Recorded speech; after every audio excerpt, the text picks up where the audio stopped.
Патарините скапи, а патиштата катастрофални, реагираат Штипјани. За да стигнат до главниот град треба да поминат 3 патарини, кои чинат речиси половина од сумата што се троши за гориво до Скопје.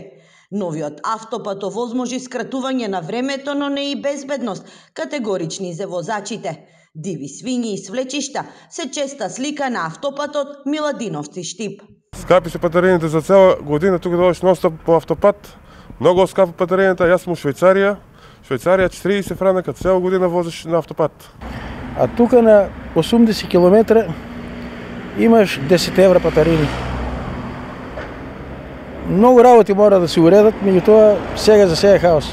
Патишата не се до крај добро направени, а и второ од сообраќајната култура на луѓето. И додека граѓаните бурно реагираат за секојдневните одрони и дупки по патиштата, јавното предпријатие државни патишта по основ на патарини само годинава има инкасирано 62 милиони евра, што е за 100% зголемување во однос на претходните 3 години. За граѓаните, ова е доволен аргумент за целосно коригирање на тарифникот. Луѓето кои што заработуваат од 200 до 300 евра, трошковите се рамни на трошковите во Запад, дека се земат од 1500 до 2000 евра. Па треба да се направи, да се спушат малку, бар за 50% ги спушат.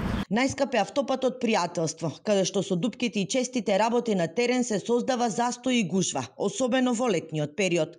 Според анализите на јавното предпријатие државни патишта, во 2021 по основ на наплата на патарини остварен е вкупен приход од над 46 милиони евра.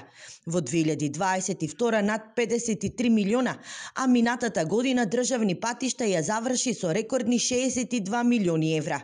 Инаку Македонија спаѓа во групата на земји со високи цени на патарини. Например, во Косово не се наплаќа, а во Србија има најевтини патарини.